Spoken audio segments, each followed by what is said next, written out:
Hey guys, it's Vlad, and this has been my daily driver, the iPhone 15 Pro Max. I saw that it was much lighter than I expected, and I just decided to get the Max version. I really don't think too highly of myself, but I was really impressed by the 5x telephoto. I use this for work to input data, and there is a meter that is so far away. I don't really like walking all the way over to it, but just with this 5x telephoto, I don't really have to do that much in work. I mean, I can do digital zoom, but it's not as great as optical. That's one feature that I really loved. Another feature that is also camera orientated, considering that I really do like cameras and I like the versatility, given that it has 3 cameras on it. It could record in ProRes log, which is a huge deal because I'm recording in log right now. I mean, I know sometimes the images could be a little washed out, but I like to, I don't know, I kind of like the lifeless feel that Seattle has. I think I might add a little more sauce to this color grade. But yeah, I really like this phone.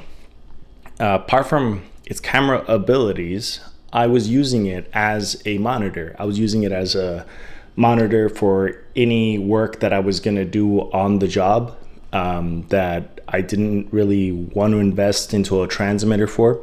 So I just plug it in via USB-C and it just does the job.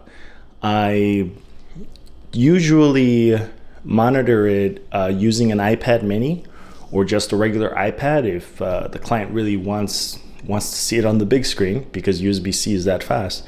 But it is very good for something with a small hood over. The OLED display is great. The notch, not so much, but 16:9 does fit. But if it were a de-squeezed image, it probably wouldn't fit the whole frame. But yes, this phone is like the invention of the paperclip. Do we have a paperclip 2? Do we have a paperclip version 1.7 beta? No, it's just a great design, and little should be changed.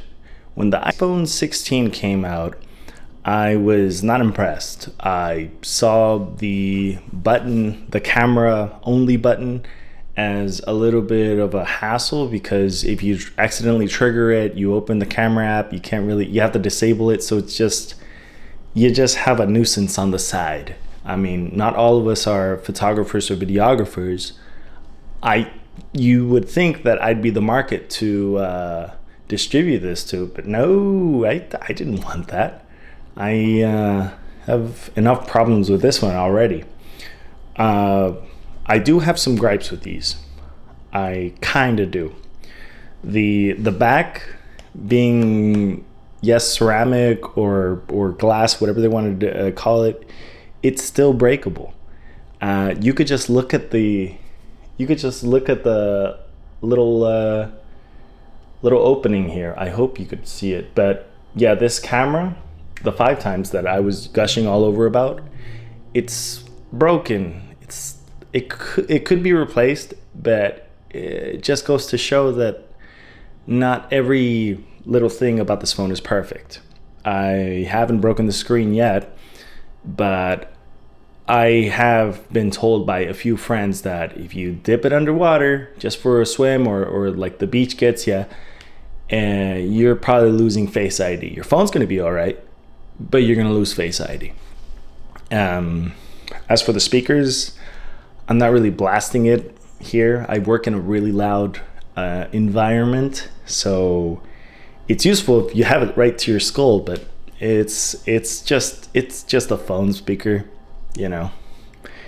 Everybody's doing Bluetooth nowadays.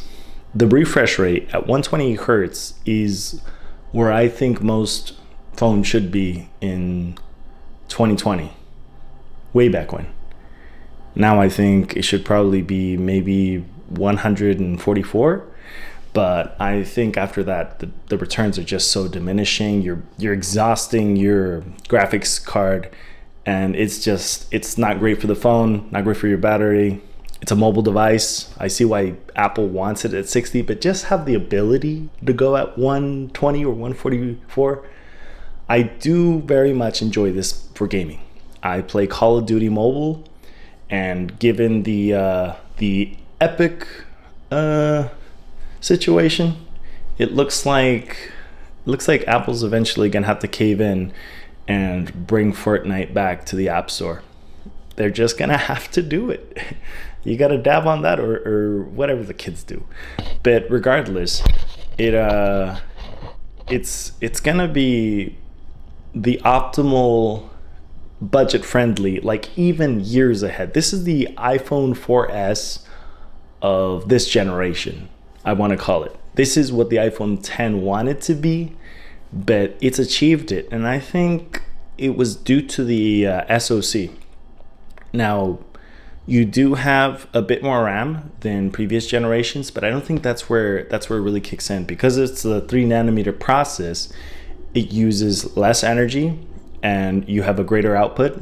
So I think it's solely due to the ability to not have to work the graphics unit so hard, because it has a video engine to run ray tracing, which is pretty gnarly if you play Call of Duty a lot. And if you're just a regular surfer, a subway surfer, an internet surfer, then you're gonna have a good time here too. It's really snappy. You don't really have to worry about frame rates dropping.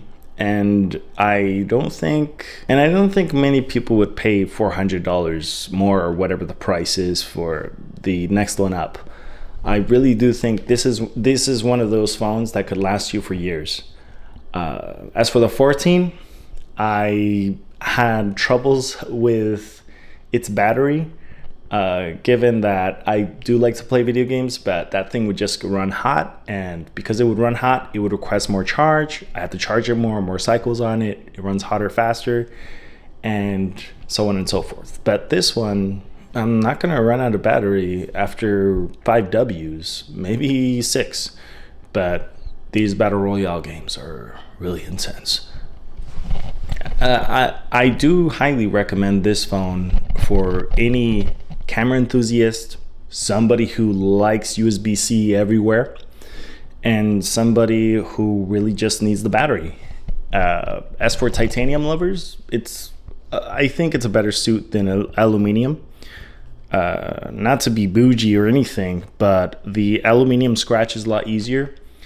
And as for my materials knowledge, given my profession, I do think that titanium is where it's at for its feasibility, especially on something so light. I mean, something that should be very light as a cell phone. I think Apple really did a great job on this one. I wouldn't mind seeing a titanium laptop, but we've had warping issues in the past with the first PowerBooks. So I hope that they figure a way to like really make that Mac Extreme or whatever. If the Mac Pro is titanium, I might just go in and buy it.